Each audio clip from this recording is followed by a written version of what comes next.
Good morning, everybody. How we doing? Happy Friday. Doing freaking awesome. How you doing? Good. Good. I see some familiar faces here and some newer faces. So hello to everybody. If this is your first time joining the business growth secret section on Friday, could you drop your name in the chat or wave at me if it's your first time joining us in the section? Just let me know if it's your first time joining us so we can say hello. This is a newer, just so you guys know a little bit of background when people are hopping on. This Friday session is a newer addition to the mastermind group or to the academy that we've added. This is really for the person that is leveling up, looking to level up their business as far as hiring a team. And that could be admins, that could be recruiting agents, that could be putting key people in positions that they need to put, and they're really looking to build a foundation to scale, going from solo entrepreneur to scaling their business, I would say, and looking at all facets in it of doing that, mitigating against the pitfalls along the way. And we've come up with some really good processes and systems that we put in place as we were building out our company, our brokerage. Our first, we've literally recruited hundreds and hundreds of agents over the 8 years to our brokerage, and starting from literally one or two person team and scaling up. And we also have a big team obviously in place with the technology and inside sales operation that we run here to service our clients. And so we have a lot of insight on what it takes to grow a business. And so if you're not in the stage of your own business journey to really be thinking about hiring, putting systems in place, recruiting agents, different things like that, then this session's probably not the best. Might not be a targeted session for you, but if you're intrigued about what it takes to do those type of things, and or you're already doing it, then you're going to enjoy these Friday sessions. So does anybody have any questions about expectations on what you could expect out of this meeting? Any questions?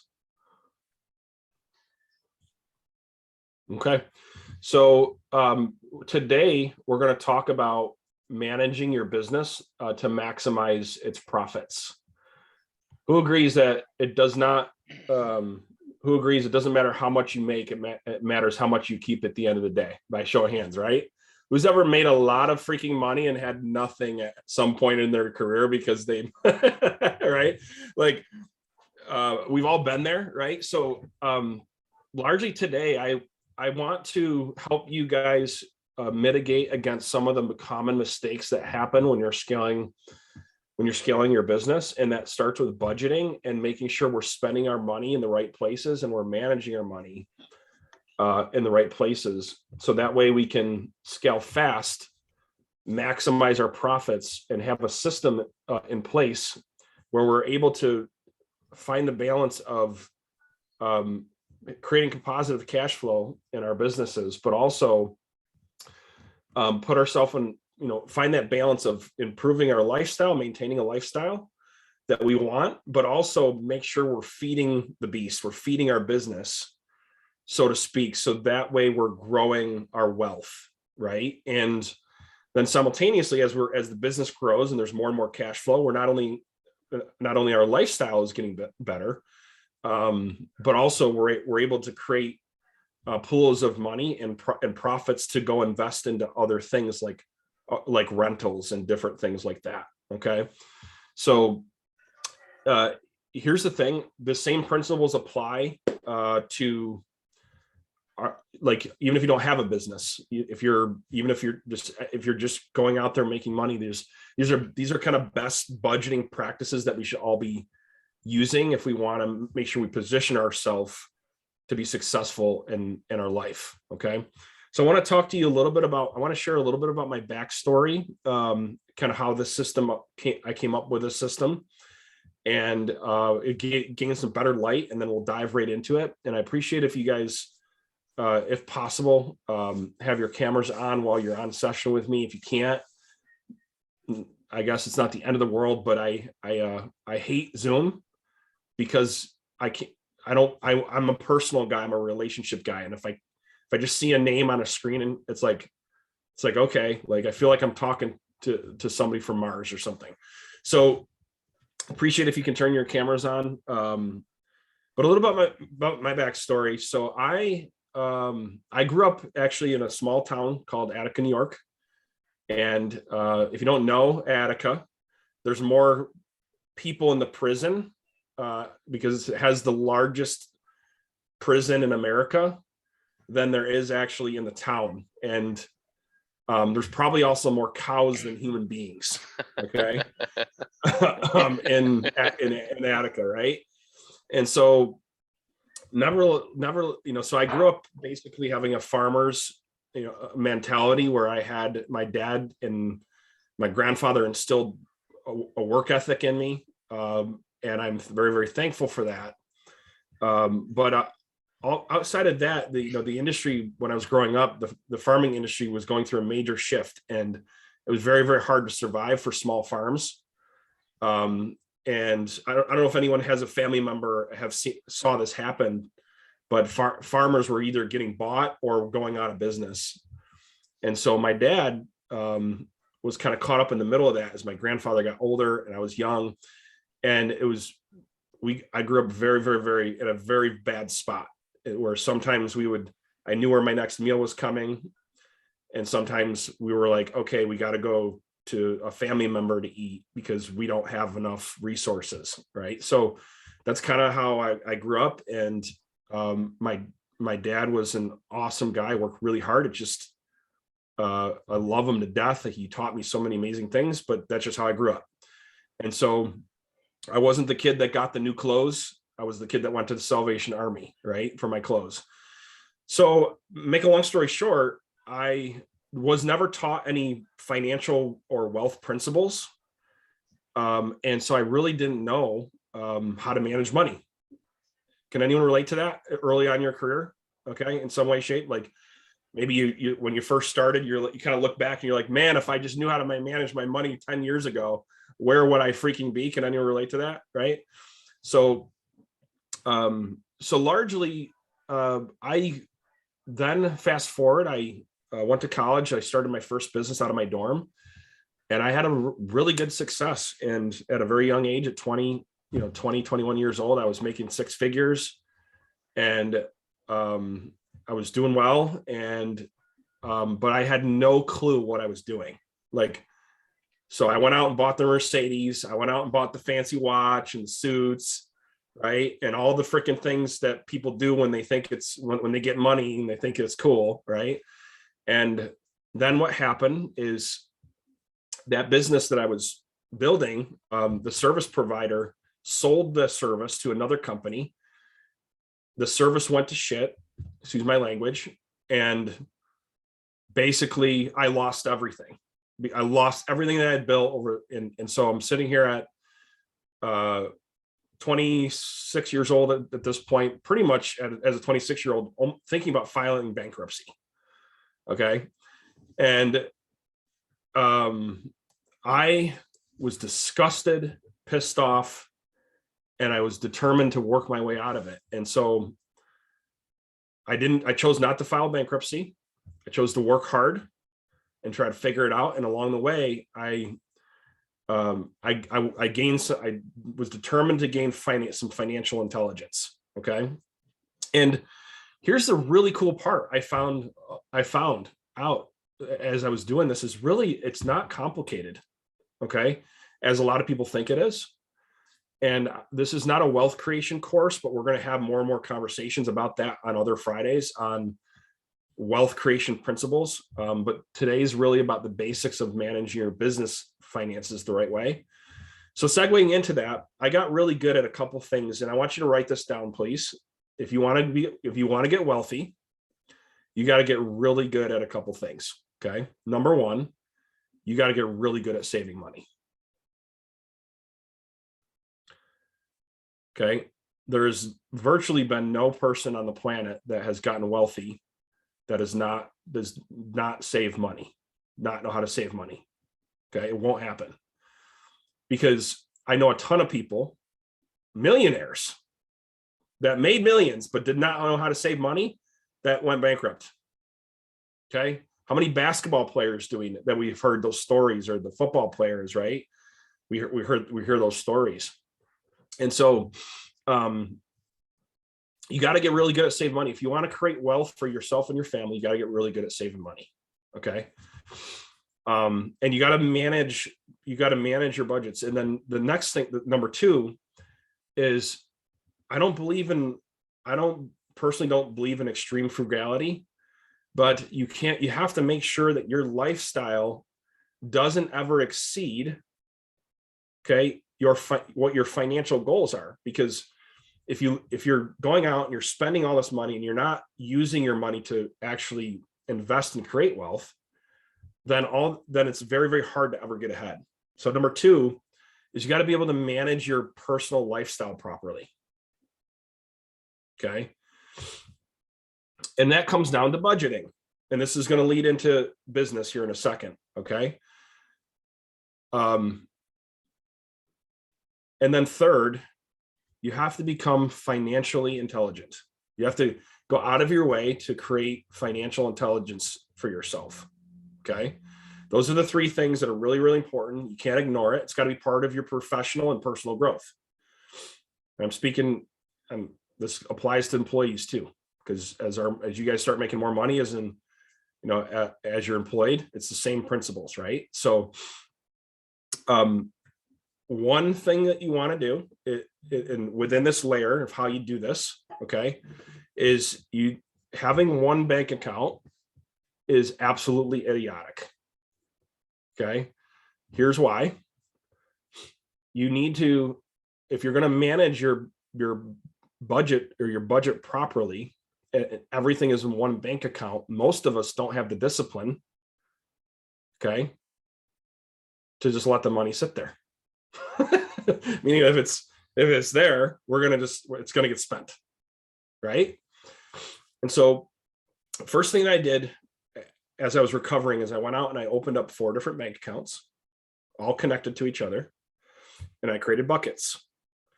And the buckets were pretty simple. It was spending, saving, investing, and giving. Okay. And spending, saving, investing, giving. And essentially, money goes into the spending account. You pick percentages that work for you, and the money shifts. And you don't ever, whatever percentage you're committed to, you don't ever freaking take the money or change the budget, ever. Maybe there's an emergency, but you have pig-headed freaking discipline to stick to those buckets. That makes sense? And I did that from 26 to the time that I became an entrepreneur, which is right around 30 years old. And now don't get me wrong, I found a way to make a lot of money. I was doing well, but I was able to buy over 10 investment properties.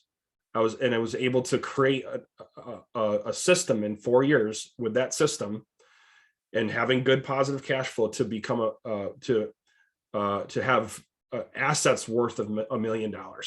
So I went from broke to having assets worth a lot of money with that simple system. Now there's more details to it, but I want to give you the framework.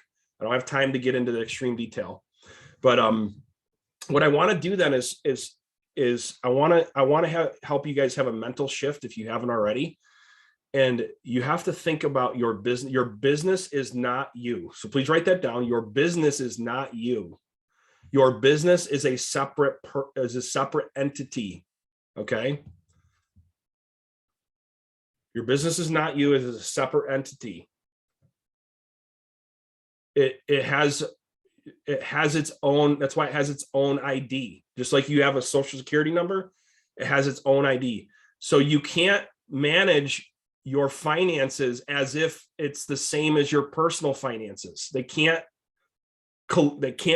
like go together. You can't, it doesn't work that way. You won't ever financially get ahead if you're managing them together. Does this make sense to everybody? Okay. So what you need to do is be a steward. I want you to write that down. You need to be a steward of managing your business as if you were the financial planner. You're the steward financially of that business, right? And take ownership of that, almost like it's your baby, and it's your responsibility to manage that business properly. Okay. So a couple things with that mindset. If we're managing that and we consider ourselves a steward of that business, okay, are we going to have a clear picture on what's being spent in that business by a show of hands, right? And are we going to have a clear picture on the different areas that we need to budget and what's happening throughout the year by show of hands? Okay. Well, here's the thing. Most solo entrepreneurs and even team leaders have no clue where they're spending their money, what their budget should be, and they're not managing it on a monthly and quarterly and yearly basis. Okay. I made this mistake early on. Has anybody else relate to me where you're kind of like, I got all this going on and coming, it's personal, it's business. It's like, like, am I spending at the right places? Like, what should I be doing? Right. Can anybody relate to me? Right. So my goal in this session is to give you guys a simple business framework that I've used for 8 years now, that in the good times and bad has helped us do amazing things without having to ever raise venture capital. So up until maybe recently, which we're thinking about taking on a financial partner, but literally we built multi-million-dollar companies off of this formula, both for our brokerage and also our technology company, and always did it off our own cash flow and never had to raise money. And this system is largely one of the reasons why we've been able to do that I'm going to share with you. So I'm going to give you guys a budget sheet here, and you can do whatever you want with this. Okay.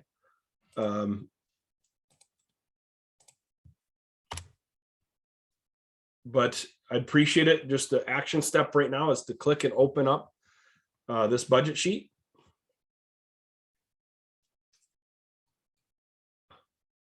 And I can see when people are logged into it. So let me make sure I have the proper mechanisms here, or the shared settings. Try it again now. I just gave everybody access.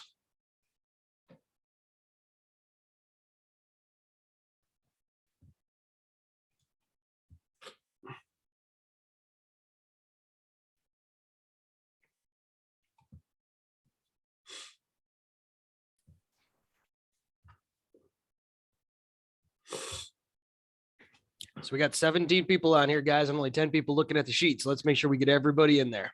Yep.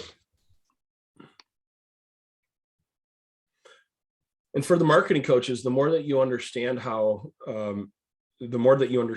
this works, it's going to help you give recommendations to your clients based on what's going on in their business. So it's important for you guys to see this and understand it too. Okay, so now what you're going to want to do is you're going to want to make a copy of it. So click File and make a copy. File and make a copy.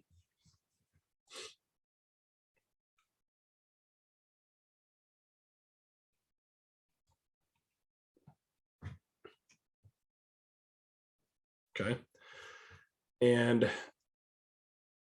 I'm going to go ahead and share my screen.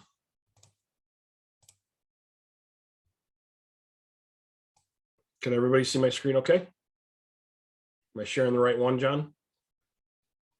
You are. We're looking at it just fine. Cool. So this is a skeleton copy for you to kind of build out and work on. And if you're not good with spreadsheets, find somebody that's good with spreadsheets, because this is not a should thing that you should. This is not a should thing. This is a must thing for you to make sure your business scales profitably. Okay. I've seen so many real estate entrepreneurs that are growing their business and their sales are going up, but they're not in a better financial situation because it's not being managed properly. And that's what this is going to do for you. Okay. So here, this is in this section, this is where your lead sources go. Okay. So if you go back to the sales acceleration blueprint, one of our top 5 principles is you have to have enough leads to make sure that you're able to hit your transaction goal outside of your referrals. Meaning sometimes we set these crazy transaction goals, and if we're not going to prospect and make outbound phone calls, or to cold leads or circle prospect or work visibles and expireds, we have to have other lead sources coming in if we're going to hit our transaction goal. So right here is where you're going to document your top 3, 5, 10, however many lead sources that you have. And what's really cool about this is you're going to start tracking where your deals are coming from, whether it's your SOI, whether it's your Z buyer, whether it's Zillow, whatever it may be. And you're going to have a clear roadmap on where these transactions are coming from. Why is this important?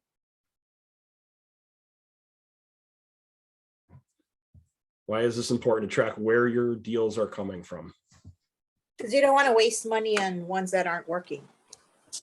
Right.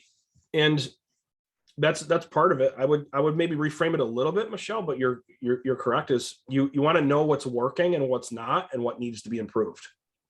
Right. So you want to know how much money you're working with. Yeah, that too. If we're not tracking where the deals are coming in, we're essentially saying, as a financial steward, we're essentially like, oh, let's just throw the money away, right? Throw the money out. And we're not tracking what's coming back with that specific investment, right? Because everything we do is an investment. And so you got to track it. So what this does is going to tell you your customers and your cumulative customers, and it'll auto calculate for you. Okay. And then below it, you can start also tracking what your GCI is on a monthly basis. Okay. If you have team members, you can track their GCI. And then that will auto calculate as well. So you can, if I just put in a number here,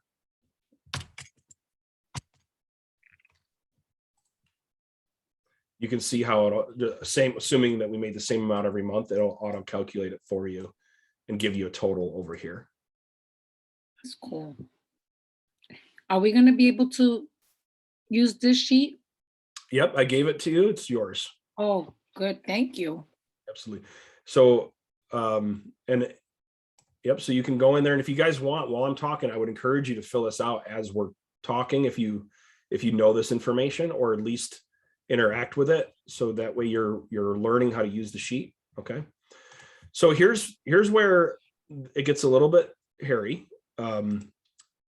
You need to make sure that you're budgeting based off of what, after you've deducted what I call your cost to sale, or your agent commission splits. So you all have splits, whether you're a broker, you have a split with an agent, or your agent, you have a split with a broker, or if you're on a team, you have a split with a team member. So your GCI is great, but you got to know what you're working with after that split. That's what you want to track. Make sense? Right? So that's what this number is going to be down here. Okay, is what you have left to work with, okay, each month. All right. And this right here was something that changed everything in my business. And it's so simple, but it's so powerful, because I never used to do this. We'd be signing up to all these different things, and we didn't know where the money was going or what we were doing. And at the end of the day, we weren't hitting the profit margins we wanted to, and we didn't know why. And so 8 years ago, when we first had this experience, we said, okay, let's break this down. And I was very fortunate to connect and go to a seminar with a billionaire, and he broke this. He had built up, sold, merged multiple companies, and this is the system basically he broke down. And what you could do is you break your business down into 4 major impact areas. Okay, 4 major impact areas. The first one is your sales and marketing, and that's in blue here. Can you see that? Everyone see that? in blue. That the next one is your technology. Okay. The next one is what we call shared services. So this is your financial, legal, operation, and HR expenses. And you just go in there and fill them all out, right? Put them all in, right?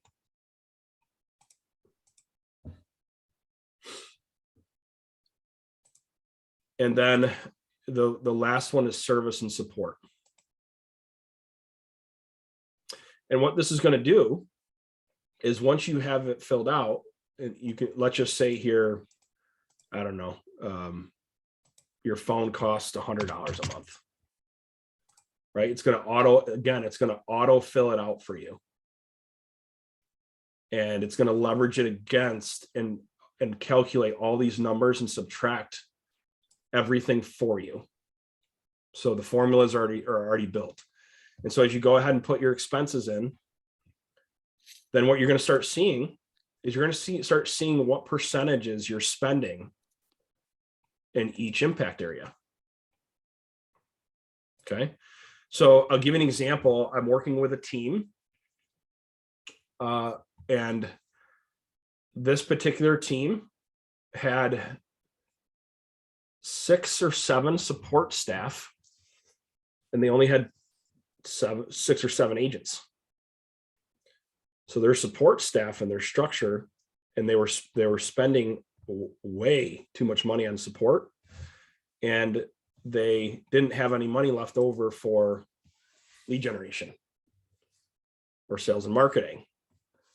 So their deals were suffering. Now, before they did the sheet, they didn't understand the impact of it, right? And it didn't make sense.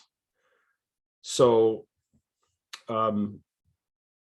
that's basically how you manage it, and it helps you find and identify opportunities. And I'm going to talk about what I recommend for budgets here in a second. But what's really cool about this process is it's going to help you see what your actual net income will be, and it'll actually project it for you over the course of the year if you hit those goals. And now you can track your actual and your projection all in one space, and you can make adjustments as needed along the way. Pretty simple. Who believes that this is important to commit to doing on a weekly and monthly basis by show of hands or chat, and people understand? So this is something where I'm going to open it up for questions, and I'll probably stop sharing my screen and start sharing my screen again. But Scott asked a question: which category should Ren go underneath? That's a great question. So Ren would go underneath technology.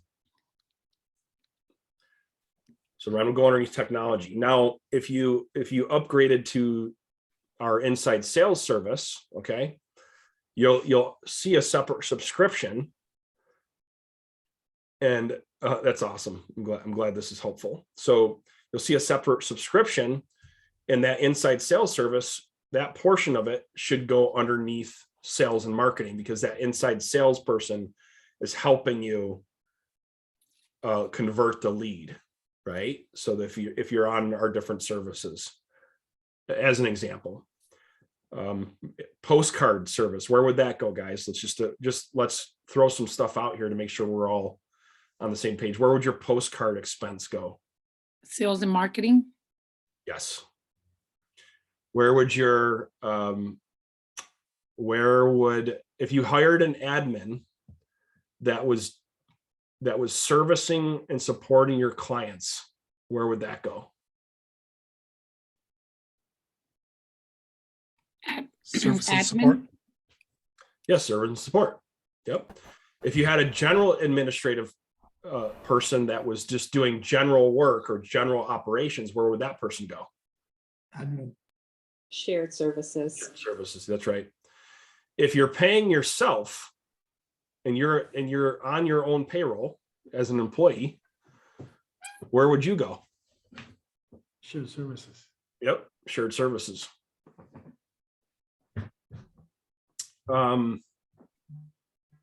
Lead generation hopefully is pretty clear, right? Mm-hmm. Okay, so Scott says he has an LLC. He pays himself a salary. Does that? Oh yeah. Okay, perfect. I think. Sorry, Scott. Did you want me to say that out loud? I apologize. No, no, it's fine. That's why I asked it. Okay, cool. Yeah. So Scott asked, cool. Scott asked a great question. He said, he has an LLC, pays himself a salary. Does that go under? Yeah. So you would put yourself as an employee underneath shared services. Okay, great. And then can you dig, if you wanted to dig deeper, like let's say I do agent dominator, but I also do it around, I have a very specific farm area too. So Yep. could I divide those two areas up where I knew what I was spending specifically for the farm area versus a general area to see if it was worth it? Absolutely. What I would do for you, if you're spending money in different areas, you would just, and here's what you guys can do. You can literally just click on the cell and then click insert row, and you can make as many rows as you want underneath each category. Okay. So it doesn't have to all fit in this box. I did the income one that way Okay. because I wasn't sure what cumulative meant. So I filled it in for those. Okay, cool. Awesome. So what you're doing is, I'm looking at column E where it says, I was putting like the monthly budget there. Is that like what Yep. it's gonna be every month, or you're just putting it in the other one? Say, Yeah, rent, for instance. absolutely. So you can put it in the yellow cell, and it'll auto calculate it. Okay, If it's the same every month. If it's different every month, then just go to the white cell. okay. So what you're doing, I think it was Keith then, because I do too, I do payroll for myself. So just put it in the yellow and it will just divide it up evenly. Right.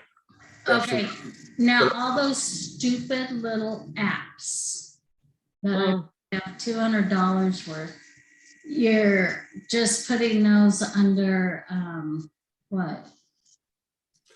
Just say it's If they're applications, Okay. then I would put those underneath technology. okay.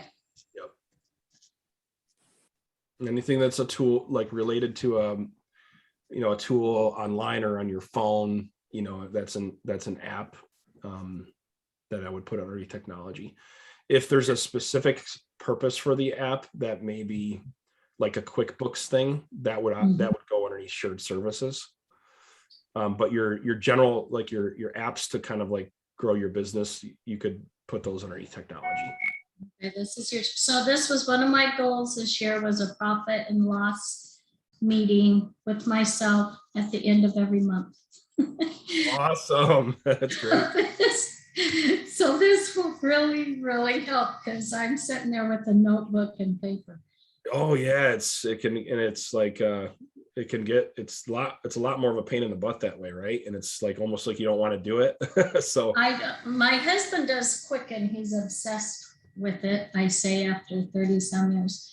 But this will make it so much easier so that we can communicate where all of this is going. So yeah, absolutely. And some of I like doing it like this too, because to your point, when you go into QuickBooks or Quicken, there's a lot of different codes there, and it's harder to read and it overwhelms me. I promise. It like overwhelms me. This yes. is in a column and a line, and I'll be able just to see, okay. And I think it's a huge difference when you're starting to pay for leads, and I'm paying for assistants to really look where your money's going and keep your numbers of track, and so I can see Yes. happening. Agreed. And it helps you make better decisions. Yeah, better decisions, and less decisions based on a knee jerk and emotion, and more on logic and reason. And that's what it did for me. Yeah, thank you so much. You're welcome. Good. All right. Anybody else have any questions? Education, when we go to like seminars and stuff. I'd put that underneath sales and marketing. Or actually, no, I'm sorry. I could go. That would, I would put that underneath actually shared services probably. It's more, it's like operations, like a operational expense, especially travel, like your travel to there, the seminar, I'd put that underneath operations actually, or underneath shared services. Okay. Yep. Good question. And then if we're receiving monthly income from, let's say we're property management or something, we're getting monthly income from something that we do within our business. Yep. Where would that go? Would that go up on top for income that we could just do revenue? That if I know, let's say I get $2,500 for one form of business within my real estate business. Yeah, I would, Yeah. I would put I'd make a GCI. Maybe you just create another revenue line and call it something different. Okay. Yep. But that way it's all on one sheet. I like that a lot, Scott. Okay. Yeah, because I'm putting my expenses from it or my salary. Because that's Right. Yeah. So you got to make Okay. sure the revenue's showing. Yeah. Good. All right. Bobby, we have a document that we downloaded from Breakthrough Broker. How many of you had a chance to do a formal business plan by show of chat so far this year? Shauna did. Cool. So the two of these are going to feed each other. So this is why this is important. So we're going to show you quickly with the remaining time here, and we'll probably spend next Friday going in a little bit more in depth here. A document that we pull from Breakthrough Broker, which is a partner company of ours. And they all have amazing materials and they just produce awesome stuff. And Bobby, I don't know if you're in a position where you can share your screen. And yeah, actually, just clicked mine over to you, but I should be able to pull my screen up. Yeah, if you just share your screen if you don't mind. Yeah.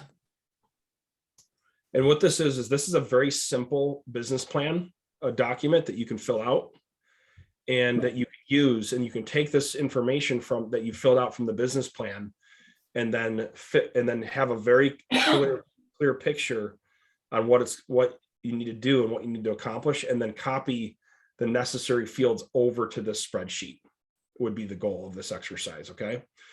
So Bobby, are you good to go, or do you want me to pull something up? Give me 1 second. I'm just allowing access. Okay, cool.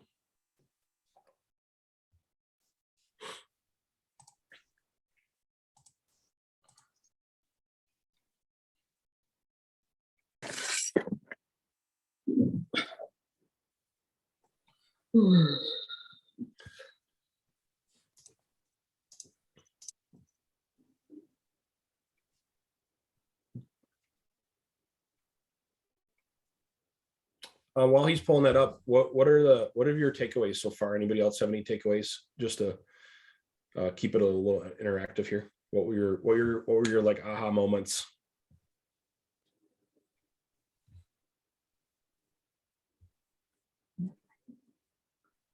Personally, I say my aha moment was that using this document, something that I feared doing for so long, it's going to be that easy.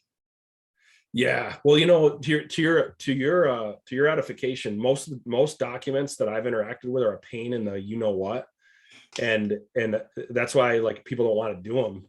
To your point, it's like, oh, and it's like overwhelming when you look at it. And this is something after 8 years of just trying to simplify it, kind of came out of that. So good. I'm glad, man. I'm glad it's that was the goal, is to have something simple enough that people will want to actually do it. Right. So awesome. Anybody else? Go ahead. Mine was being real intentional about financial intelligence. I know there's a lot more that I need to learn about investing, money, so I'm going to focus on that. Awesome. Tony Robbins has some awesome books on finance if you want to check them out. Really great stuff. One of them I'd recommend is Unshakable. Really great book.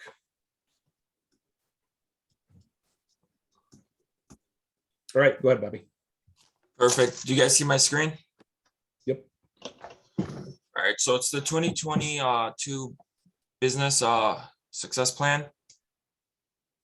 And then this basically, I'm not gonna read you guys this and insult anybody's intelligence, but it basically talks about, what this first section, part 1, talks about what your household expenses are. Your mortgage, rent, payment. I left car payment blank. I own my cars outright.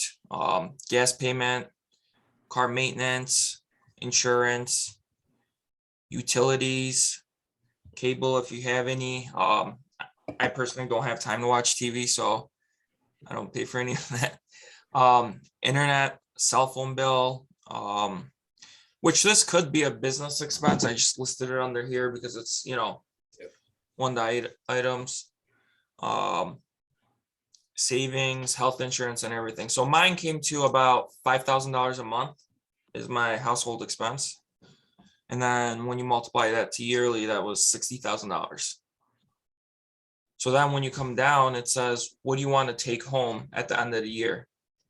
So I figured, debt to income ratio of 50% of what I'm spending. I'd like to take home at least 120 so I could, put 60 aside for investments and other avenues.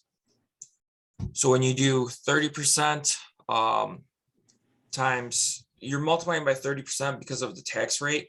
And this is just, I know we're all in different parts of the country and whatnot. So, but when I multiplied by 120 by 30%, it said I would have to make a general income of about, let's round up to 172 as a gross. Then when you go down here, it talks about commission splits. So whatever your commission split is with your brokerage, you would have to input that in to find out, what your gross income will be, which would be 215 if you're on an 80% split.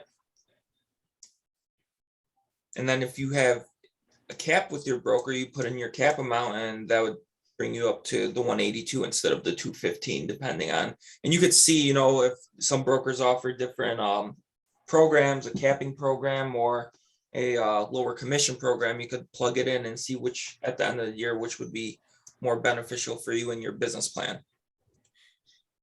And then over here, you do your annual board dues and everything, your business expenses annually. This does not include marketing or anything like that.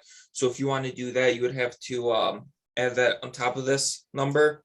But I didn't put any marketing into this, but I put my board dues and some of the software that I pay for. And that came to about $45.50. So yearly, if I wanted 120, I would have to bring in 175, so 176 gross.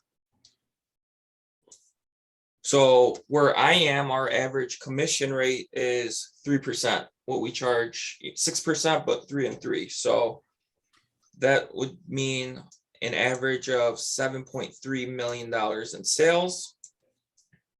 That was the example. So when I put mine in, it's about $6 million in sales. And when you come down here, it talks about what your target is.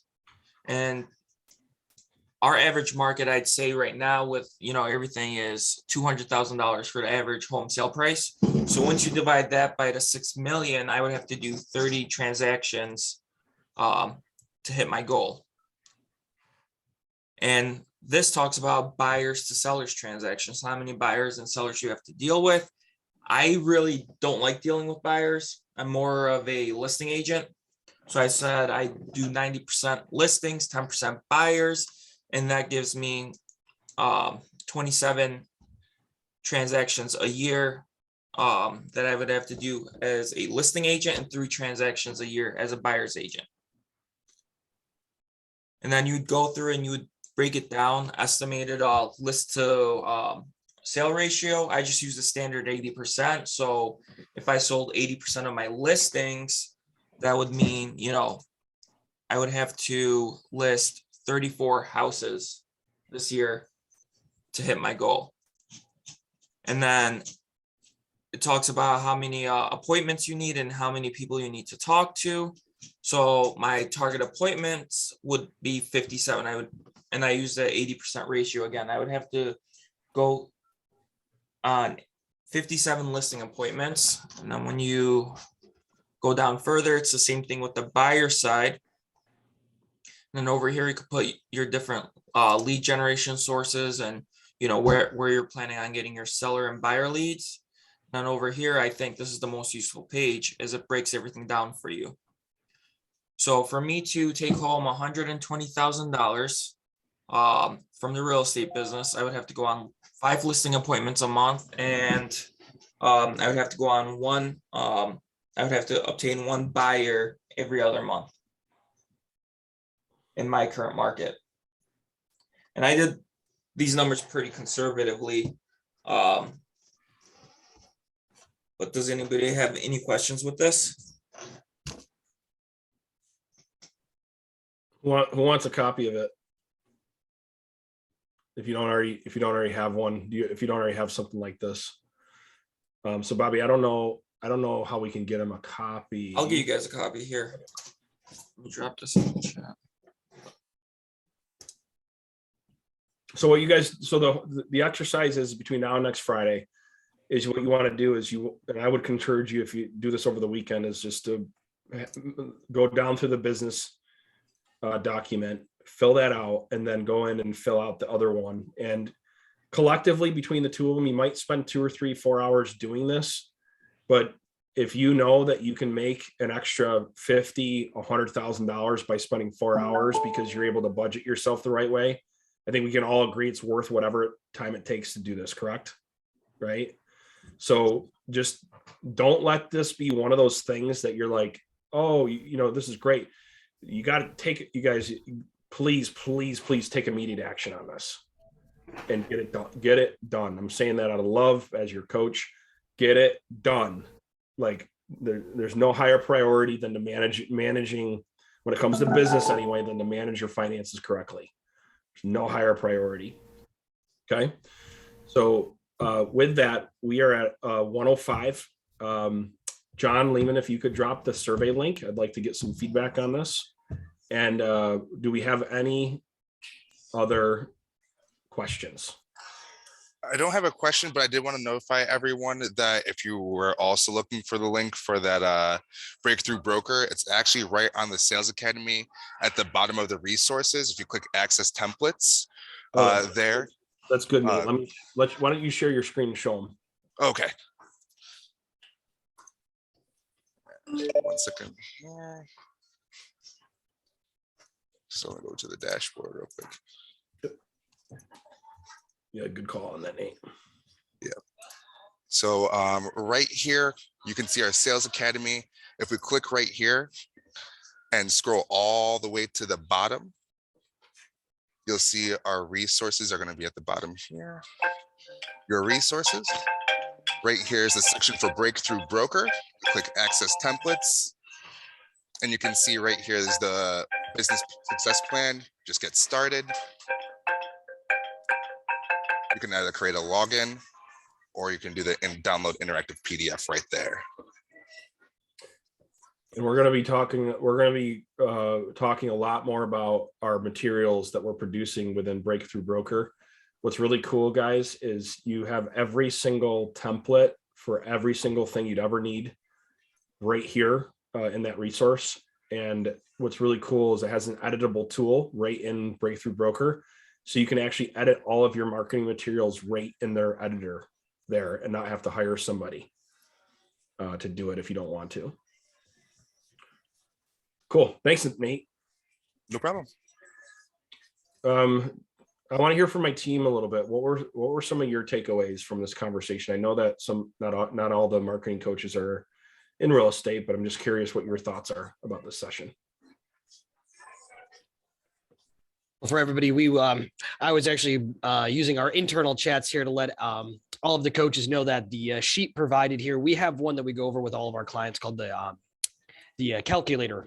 To make sure that we can do that. But this is something where it's not something that we would probably sit down and do with them. But if we can give this tool to them, it's something that will help especially when we're looking at someone's business and trying to be a consultant, we want to know, especially and with the lead sources and the money going out, where are the investments being made? How do we help make sure that not only are we offsetting the cost of our system, but we're optimizing every area of your business? So this is something that we're going to use internally here with each of our clients to make sure that we know exactly where their investments are going. So we know how to best drive their business for their success with us. Awesome. That's huge. I mean, I think it's just a massive value piece that that was kind of very eye-opening to me. I mean, ultimately, you know, everyone has their reason and their why for going to real estate. Money's probably going to be one of them somewhere along the mix. And if you're able to visually see everything, the true value of what you're doing physically in front of you, that's very, very powerful. So definitely took that to heart for sure. Good. Awesome. Who hates numbers? Who like hates them? And this is dreadful for you. Right? I was that person. I've grown through it over time, just out of necessity. But I promise you it's worth it. It's worth it when you don't have financial worries and that stress. It's worth the stress of dealing with numbers to not have the financial stress. Does that make sense? So cool. All right. If going once, going twice, if you could drop the survey, if we didn't already, I'd appreciate. Oh, actually, it is there. If you guys could please do me a favor and fill out a survey. I haven't done a session like this in a while, so I'd appreciate your feedback on what you think went well and what we can do better, or how we can better serve you guys. But I thought this was appropriate for the new year, to make sure we get the new year started right, and so we can get on the path to wealth creation. Okay. So if there's no other questions right now, we're going to head out, and you guys have an awesome weekend, and we'll see you on Monday. All right. Thanks, Bye, guys. everybody.